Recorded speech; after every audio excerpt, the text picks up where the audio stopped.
investir cerca de 40 milhões de meticais, na verdade de dólares.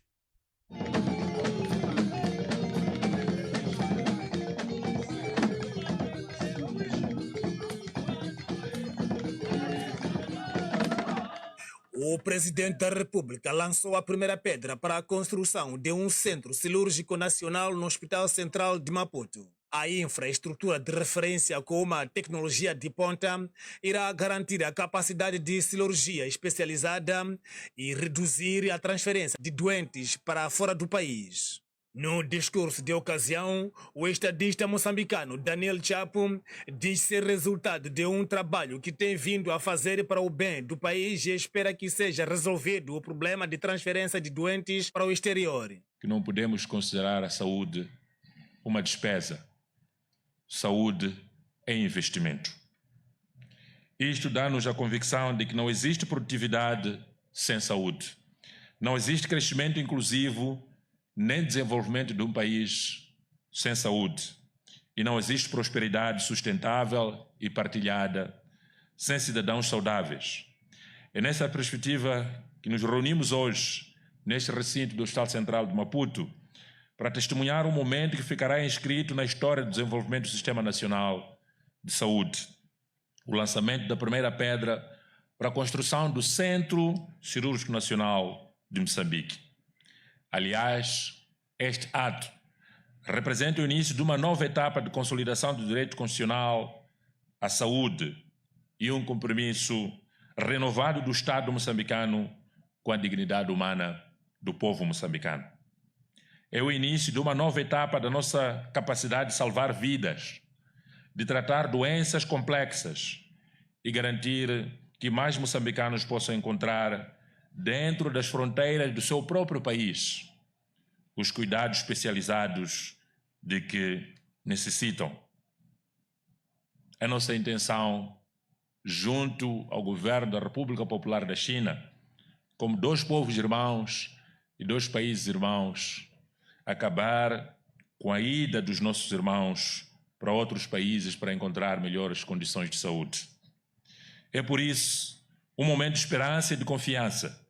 E, acima de tudo, um momento de afirmação da nossa determinação em colocar o cidadão no centro da ação governativa. O povo é que é o nosso foco. Minhas senhoras e meus senhores, este projeto é resultado da ação diplomática que o país e o chefe do Estado têm vindo a levar a cabo, para servir melhor aos moçambicanos e simboliza igualmente a força das relações de amizade e cooperação entre a República de Moçambique e a República Popular da China. Queria usar esta ocasião para dizer aquelas viagens que o chefe do Estado tem feito e dizem que está a viajar muito. O resultado está aqui. Já explicamos que não há nenhum pai que pode trazer comida em casa sem sair de casa. Tem que sair todos os dias para ir trabalhar, por forma a trazer comida na mesa da sua família. E um chefe de Estado é um pai que tem que se preocupar com o seu povo. E este é o resultado para melhor saúde para o povo moçambicano. Entretanto, a embaixadora da República Popular da China em Moçambique, Xin Junshuan, destaca a cooperação dos dois países na saúde dos moçambicanos. Em nome da Embaixada da República Popular da China em Moçambique, gostaria de expressar as minhas calorosas felicitações pelo início desta importante obra e os meus sinceros agradecimentos ao governo moçambicano e a todos os amigos dos diversos setores da sociedade que ao longo dos anos têm apoiado a amizade e cooperação entre a China e Moçambique. A amizade tradicional entre a China e Moçambique atravessa história e supera oceanos e montanhas. Desde o estabelecimento das relações diplomáticas, a China e Moçambique têm se apoiado mutuamente, com base na confiança mútua, tornando-se um exemplo da amizade China-África e da cooperação Sul-Sul. Em abril do ano corrente, Sua Excelência Presidente Daniel Francisco Chapo fez uma histórica visita de Estado bem-sucedida à China. O presidente Xi Jinping e o senhor presidente Daniel Francisco Chapo concordaram em elevar as relações bilaterais ao nível da comunidade com um futuro compartilhado, China-Moçambique na nova era, tendo alcançado importantes consensos sobre uma série de temas estratégicos e de longo prazo, apontando a direção para aprofundamento contínuo das relações bilaterais. As duas partes lançaram uma declaração conjunta. A declaração estabelece claramente um compromisso da parte chinesa de continuar a enviar equipamentos para Moçambique, reforçar a cooperação entre hospitais homólogos dos dois países, promover conjuntamente a implementação do projeto de Centro Cirúrgico Nacional de Moçambique. Com duração de 24 meses, a infraestrutura irá custar aos cofres do governo chinês um valor de 40,5 milhões de dólares, que terá capacidade de 475 camas e irá empregar mais de 200 moçambicanos. Uma iniciativa que mereceu os parabéns de Vicente Joaquim, que congratulou a iniciativa. O lançamento da primeira pedra para a construção de um centro cirúrgico nacional no Hospital Central de Maputo não passou despercebido para o secretário de Estado da cidade de Maputo. Vicente Joaquim diz que o empreendimento chega numa boa altura para travar a ida dos pacientes da cidade de Maputo para fora do país. Este é um ganho significativo, tendo em conta que atualmente muitos pacientes têm se dirigido ao exterior à procura de cuidados de serviços especializados, principalmente nesta componente de cirurgia. E a construção deste empreendimento é um ganho significativo para a nossa cidade, para continuarmos a ser a cidade de referência, mas também, por outro lado, permitir que outros investimentos sejam feitos aqui na cidade de Maputo. Neurocirurgia será um dos serviços que a infraestrutura irá oferecer, ajudando de certa forma aos pacientes, disse a diretora-geral do Hospital Central da cidade de Maputo, Faria Ussi. Temos o caso, por exemplo, de neurocirurgia, algumas áreas da área neurocirúrgica que não estamos até então a conseguir abordar, mas com a implementação de novas tecnologias iremos conseguir. Temos as próteses do joelho, as próteses da anca, que também estamos a transferir pacientes para fora do país, e outro tipo de patologias, que é o caso, por exemplo, da cirurgia da coluna. Portanto, já temos especialistas e uma unidade da coluna, mas agora com estas novas tecnologias iremos conseguir fazer muito mais pacientes. A obra do Centro Cirúrgico Nacional irá ocupar um espaço de meio hectare dentro do recinto do Hospital Central de Maputo e a infraestrutura terá uma vida de 50 anos, segundo avançou o responsável da obra. Vamos agora olhar para a página Sociedade. Para o efeito, viajamos para o bairro de Rolene, numa reportagem de Ivan Levi, onde famílias vivem... Também cada minha tia já não está, ninguém já abandonaram a casa. Vivem em condições precárias, rodeadas de água estagnada, sem drenagem eficaz e com o medo constante de que a próxima chuva volte a roubar o pouco que ainda lhes resta. Nós já estamos há muito tempo a sofrer aqui nessa zona aqui, por causa de excesso de água. E a primeira chuva vem nos abanar assim, nos deixou sem força. E essa que veio da segunda vez foi pior. Para entrar aqui na minha casa, aqui não se entrava dessa forma aqui, como está. Nós entrávamos, tinha que passar na água para irmos entrar dentro. Para tomar banho, tinha que nos arranjar um sítio ali mesmo na sala, fazermos banho, depois puxar água para fora. Estava quase para entrar dentro, mas sorte porque levamos saco, guardamos para a água não ter acesso de entrar dentro. Mas o Conselho Municipal não faz nada. Do lado do município, as autoridades garantem que estão a atuar. O Conselho Municipal da cidade de Maputo tem defendido publicamente que o sistema de bombeamento de águas pluviais não é uma solução paliativa, mas definitiva, e que só falha por falta de recursos como combustível.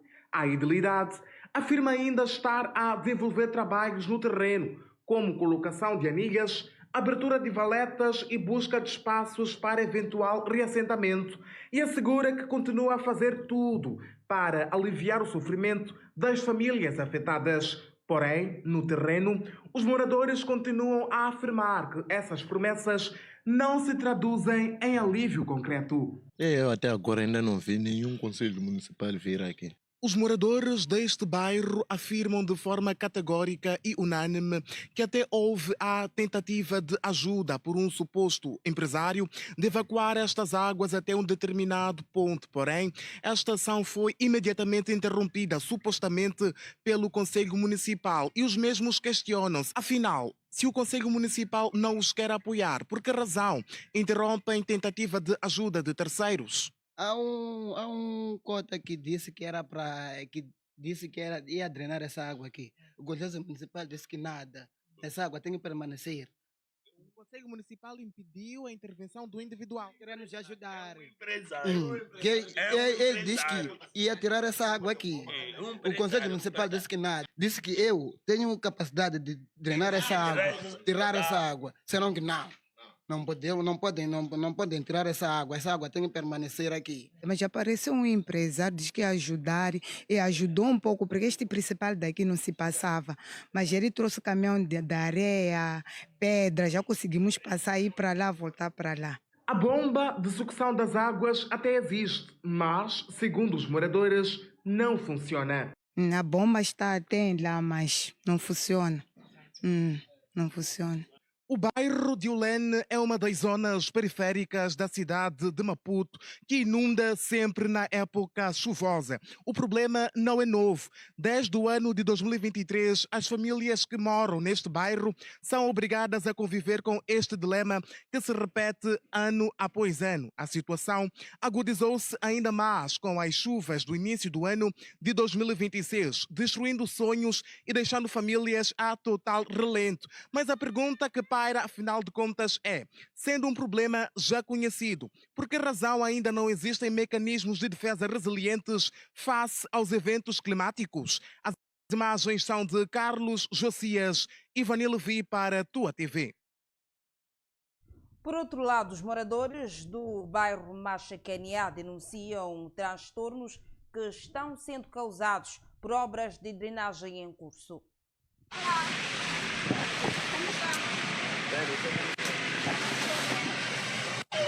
Moradores do bairro Machacaniá denunciam os transtornos provocados pelas obras de construção de um sistema de drenagem que decorre na zona. Segundo os residentes, durante os trabalhos de escavação terá sido danificada uma tubagem, fazendo com que uma grande quantidade de água inundasse a estrada. A situação dificulta a circulação de peões e viaturas e está a afetar diretamente aos pequenos comerciantes que desenvolvem suas atividades ao longo da via. Há bocado tivemos trabalhadores que estavam lá a arranjar a estrada, chama-se de saneamento de água. Já ao acordar, descobrimos que houve uma fuga de água, assim conforme como vê. E não está nada fácil. Tem dificultado muito, pior, mesmo nos passeios, somos atingidos com essa água suja. Essa água suja, tive que colocar uma caixa ali para evitar, para nos proteger da água. E esta água está aqui desde quando? Esta água está aqui desde semana passada. Sim, estamos a pedir ajuda para que nos ajude mesmo, o mais rápido possível. Uma vendedora conta que há 3 dias não consegue trabalhar normalmente. Sempre que os carros passam, a água acumulada é projetada para o seu local de venda, sujando as suas roupas e produtos. Não vendemos aqui por causa da água, as pessoas nem descem aqui para apreciar. Por causa da água. Passou um chapeiro maluco, molhou as roupas, tive que tirar as roupas que molharam para colocar outras. Ultimamente temos muitas dificuldades para trabalhar devido à água, uma vez que alguns clientes que vêm do outro lado não conseguem chegar aqui. Sim, e não estamos a trabalhar bem, o cliente não consegue sentar porque tem aqueles que não querem tipo, só comprar e ir. Há aqueles que querem comer aqui. Então, uma vez quando os carros passam, eles pisam aquela água e depois acabam nos molhando. Então, está sendo muito difícil trabalhar ultimamente. Outro comerciante afirma que enfrenta o problema há cerca de 2 semanas. Com o espaço onde costumava vender ficou inundado, foi obrigado a instalar-se nas escadas de um edifício próximo. Ainda assim, relata que continua a enfrentar dificuldades, tendo já sido atingido pelas águas junto com um cliente. Para trabalhar aqui está a tornar muito difícil. Está a tornar muito difícil. Principalmente, como eu estava a ver aqui, minha esquina é aqui, assim, eu trabalho nesse local. Mas sou obrigado a subir para aqui devido dessa água. Por isso a situação está muito complicada. Os clientes não param então, não param. Às vezes eu sou obrigado a atravessar para o outro lado. Sim. Por exemplo, o cliente quando quer levantar me chama para o outro lado. Eu tenho que girar isso tudo. Ir atender meu cliente do outro lado. Para as pessoas passarem já fica complicado. Apesar dos transtornos, os moradores afirmam que vê com bons olhos a execução das obras. As obras ainda estão a operar. Ainda não vi qual é a solução daquilo ali, porque ainda são aqui as águas inundadas. Mas se aquilo estão-nos a dizer, entre aspas, tipo, é para acabarem com esse problema de águas aqui na nossa estrada, são bem-vindas. Mas o problema já é esse sofrimento que estamos a ter. Temos que andar com botas aqui. Estás a ver? Mas se é que é para aquilo que nos falaram, tipo aquelas obras, é para acabarem com as águas aqui, são bem-vindas. Estamos a sofrer, mas eu sinto esse sofrimento, se ter a solução, né? De tipo acabar com isto aqui, é bem-vinda as obras. Entretanto, os residentes apelam às entidades responsáveis para que resolvam rapidamente a fuga da água provocada durante os trabalhos, de modo a minimizar os prejuízos enfrentados pelos comerciantes e pela população enquanto as obras decorrem. E na página da economia, dados indicam que a prime rate de agosto mantém-se em 15,50%, aliviando deste modo a pressão sobre o custo de crédito. A prime rate do sistema financeiro moçambicano vai manter-se em 15,50% durante o mês de agosto, uma decisão que preserva as atuais condições de acesso ao crédito para famílias e empresas. Embora não represente uma redução dos juros, a manutenção da taxa evita um agravamento dos custos dos empréstimos e contribui para a estabilidade da economia. O anúncio foi feito semana finda pela Associação Moçambicana de Bancos. De acordo com a agremiação, a taxa resulta da soma do indexante único, calculado pelo Banco de Moçambique, que se situa em 9,30%, e do prémio de custo fixado pela AMB em 6,20%. Na prática, a decisão significa que os clientes com empréstimos de taxa variável não deverão registrar alterações nas prestações provocadas pela prime rate. Os bancos poderão continuar a aplicar spreads diferentes de acordo com o risco de cada cliente, mas a taxa de referência mantém-se inalterada. Para as famílias, a estabilidade da prime rate representa um alívio numa altura em que muitas enfrentam elevados custos de vida. Embora os encargos com os empréstimos continuam elevados, a manutenção da taxa evita um aumento das prestações mensais, permitindo maior previsibilidade na gestão do orçamento familiar. Para as empresas, sobretudo as pequenas e médias, a decisão contribui para reduzir a incerteza na contratação de financiamento. A estabilidade dos custos de crédito pode favorecer o planeamento de investimentos e da atividade económica, ainda que os juros continuem relativamente elevados. A prime rate é a principal taxa de referência utilizada pelos bancos para calcular os juros dos empréstimos de taxa variável. O valor final pago pelo cliente resulta da soma da prime rate com o spread definido pela instituição financeira em função do perfil de risco da operação. Segundo a AMB, o atual modelo de cálculo da prime rate faz parte do acordo sobre o indexante único do sistema bancário moçambicano, criado para tornar mais transparente a definição das taxas de juro e melhorar a transmissão da política monetária do Banco de Moçambique à economia. Por outro lado, organizações da sociedade civil defendem inclusão de populações locais na exploração de gás na província de Cabo Delgado. Organizações da sociedade civil e empresários manifestam descontentamento com o projeto de exploração de gás na área 1 da bacia do Rovuma, alegando exclusão econômica da população naquela localidade. As agremiações falavam na conferência de imprensa realizada em Cabo Delgado. As intervenções da própria Total Energy, a tendência é de exclusão social. A tendência é de exclusão do processo econômico, da recuperação da economia local. A tendência é do processo de marginalização de uma certa classe. Nós tivemos o ciclone Chido, que devastou o distrito de Mekufi. Mas tivemos as cheias de Gaza. A própria Total tirou dinheiro para investir em Gaza, mas não conseguiu investir no distrito de Mekufi. Elegeu-se o distrito de Palma para a construção de um instituto politécnico médio profissional para os serviços do setor de gás, o que não se tornou realidade. O local indicado recentemente passa a ser a capital do país, criando assim descontentamento por parte da sociedade civil e empresários.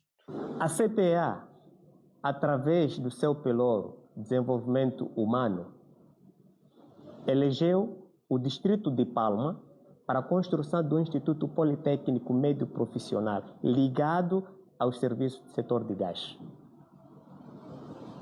Temos o espaço para fazer esse instituto e nós estamos prontos para fazer. Eu, como a representação da CTA ao nível do setor privado da província de Cabo Delgado, aquela mensagem chegou, eu pensava que com esta oportunidade estaríamos a materializar aquele instituto dentro do distrito de Palma. Mas é uma surpresa grande que nos acolheu levar-se a formação para Maputo. Por que razões uma formação destinada a preparar os recursos humanos para um projeto de implementação em Cabo Delgado não se realiza na própria província, sobretudo a quando em Pemba dispõe de um instituto industrial e comercial que outrora teve algum financiamento de uma multinacional para poder formar e hoje que está às moscas. E referem que o governo tem se mantido indiferente face à situação. O problema é do próprio governo, não é da Total. Quem deu as licenças, o programa de trabalho é o governo. Então, é o governo que deve se posicionar com a empresa e tomar as decisões que deve fazer isto, mais aquilo, mas até num ponto X. As agremiações exigem que a academia seja construída próximo à bacia do Rovuma, o que vai permitir a inclusão econômica e o sustento das famílias em Cabo Delgado. Temos aqui um instituto industrial. Poderia receber esse investimento e transformar a população e o povo da província de Cabo Delgado.